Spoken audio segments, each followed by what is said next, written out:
일본의 현재 모습이 한국의 20, 30년 뒤 모습이라는 얘기가 있습니다.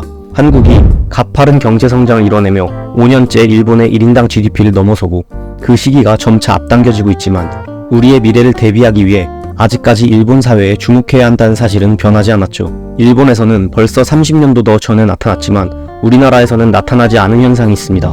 바로 버블 경제입니다. 물론 일본의 버블은 한 나라가 보편적인 성장을 겪는 과정에서 나타나는 일반적인 현상이 아니었기 때문에 우리가 경험하지 않고 넘어갈 수도 있는 일입니다. 하지만 화려한 버블 속에 숨어있던 당시 일본 사회의 어떠한 단면들은 지금 우리가 겪고 있는 일들과 정도만 다를 뿐 비슷한 측면도 있습니다. 어떤 사람들은 일본의 버블 경제는 우리가 알고 있는 것과는 많이 다르다고 주장하기도 합니다. 많은 분들이 버블 경제라고 하면 곧바로 일본을 떠올리시겠지만 버블 경제란 일본에서 일어났던 현상만을 가리키는 말이 아니라 자산의 가치가 비정상적으로 과대평가되었다가 결과적으로 경기 침체와 함께 폭락하는 현상을 일컫는 경제 용어입니다. 일본 버블 경제의 원인으로 여러 가지가 거론되지만 대표적으로는 달러 환율 상승으로 인한 일본의 대미 무역 수지에서의 반사이익과 그 직후 이어진 플라자 합의에 대응하기 위한 1980년대 일본 정부의 금리 인하 정책을 꼽을 수 있습니다. 일본은행은 대출을 미친 듯이 해주기 시작했고 폭발적으로 늘어난 유동성이 흘러들어간 곳은 일본의 부동산, 주식 등의 자산이었습니다. 이에 따라 부동산과 주식의 가격은 폭등한 반면에 물가 상승률은 1%대를 유지하게 되면서 버블 경제가 시작된 것이죠. 즉, 쉽게 말해 일본 국민들이 가지고 있는 자산의 가격은 천정부지로 올라가는데 먹고 사는 데 필요한 물건들의 가격은 별로 오르지 않아 상대적으로 부자가 된 것입니다. 버블이 터지기 직전인 1988년에는 시가총액 기준 세계 50대 기업 중 33개가 일본 기업이었고 상위 20개 기업 중에는 일본 기업이 16개나 됐었죠. 시총 세계 1위였던 일본 NTT의 시가총액은 2위였던 미국 IBM의 3배 이상이었습니다. 당시 일본의 GDP는 미국에 이은 확고한 2위였고 아시아의 나머지 국가 GDP를 모두 더한 것보다 컸죠. 도쿄의 땅값은 1987년에서 1988년 단 1년 만에 3배로 뛰었고 도쿄 전체의 땅값은 캐나다 전체의 땅값과 비슷한 수준이었습니다. 이때 나온 유명한 말이 바로 도쿄를 팔면 미국을 살 수 있다는 것이었죠. 전 세계의 억만장자 중 70%가 일본인이었으며 일본인 1인당 평균 자산은 미국인 1인당 평균 자산의 4배였다는 통계도 있습니다. 이러한 경제적 상황은 당연히 일본인들의 생활상에도 큰 변화를 가져왔죠. 버블 경제 당시 일본 사회상의 회고를 듣자면 상상도 못할 수준의 이야기들이 많습니다. 세계 3대 명차라 불리는 롤스로이스, 마이바흐, 벤틀리 같은 최고급 외제차를 보는 것도 어려운 일이 아니게 되었고 롤렉스, 에르메스, 샤넬, 루이비통 등의 명품은 없어서 못 팔 지경이었다고 하죠. 당시 일본 대학생이 하루 2시간씩 일주일만 아르바이트를 하면 명품 가방 하나를 살 수 있는 수입을 올렸기 때문에 대학생들 사이에서 명품을 들고 다니는 일은 예산일이었다고 합니다.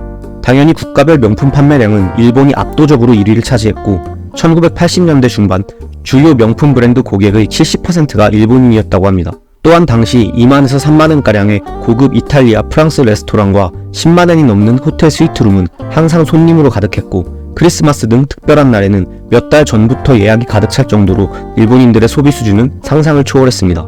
일본인들 사이에서 인기가 좋았던 고급 와인은 일본인들이 미친듯이 사들이는 바람에 물량이 부족해 가격이 폭등하기도 했다네요. 그리고 돈이 있는 곳에 유흥 문화가 빠질 수 없겠죠. 대표적인 디스코 클럽인 마하라자나 줄리아나 도쿄에는 항상 쾌락을 좇는 젊은이들로 가득했고 한국의 룸살롱과 같은 술집인 캬바쿠라 역시도 손님이 끊이지 않았다고 합니다. 캬바쿠라에서 일하는 여성 종업원들은 하룻밤에 수백만 원을 벌어가는 경우도 비일비재했다고 하죠. 건설업계의 열기도 엄청났습니다. 도쿄 전역은 건설붐으로 인해 초고층 빌딩 건설 계획을 하루가 멀다 하고 발표해댔고 사람들에게 소비의 장을 만들어주기 위해서 실내 스키장, 세계 최대 규모의 워터파크, 디즈니랜드 등의 테마파크가 건설되기도 했습니다. 테마파크의 유행은 당시 등장했던 프리터족들과도 관련이 있습니다. 버블이 오기까지 전 세계적으로 긴 노동시간을 자랑했던 일본 사회에 지쳐있던 사람들은 직장을 그만두고 아르바이트로만 살아가기도 했는데 아르바이트만으로도 고수입을 올리게 되고 충분한 여유시간을 갖게 되자 밖으로 나가 여가를 즐기기 시작한 것이죠. 당시에는 기업에서 사람을 구하기가 힘들어 면접을 보기만 해도 수만원의 면접비를 지급하기도 했고 일본 자위대는 입대하는 사람이 없어 인력난에 시달리기도 했습니다. 버블 시기 일본의 자본력은 문화적으로도 큰 변화를 가지고 왔습니다. 돈을 쏟아부어 만든 독창적인 문화 콘텐츠들이 넘쳐나기 시작했죠. 그중 대표적인 작품으로 회자되는 것이 애니메이션 아키라입니다. 지금 봐도 감탄할 만한 작화 수준은 당시에 엄청난 자본력을 느낄 수 있게 해주죠. 이 모든 것들은 우리가 일본 버블에 대해 익히 들어왔던 이야기들입니다.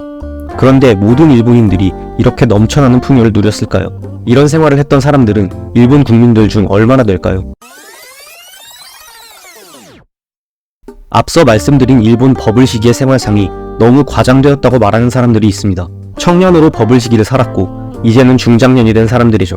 물론 일본 경제가 전반적으로 풍요로워졌던 것은 사실이지만 부동산과 주식에 투자해서 소위 말하는 벼락부자가 된 사람은 소수일 뿐이고 대부분은 평범한 생활을 했다는 것입니다. 마치 우리 주변에는 없는 코인으로 부자된 사람이 인터넷에는 넘쳐나는 것처럼 말이죠. 나아가 일본의 지식인들은 평범 혹은 그 이하의 생활을 했던 사람들이 적지 않았음을 지적하기도 합니다.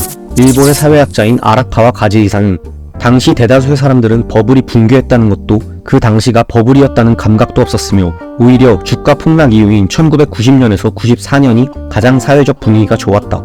불경기임을 실감하게 된 것은 1997년부터였다고 말하기도 했습니다. 또한 일본의 경제학자인 테루오카 이치코는 자신의 저서에서 버블 시기 서민들의 열악한 생활상을 적나라하게 담아내기도 했습니다.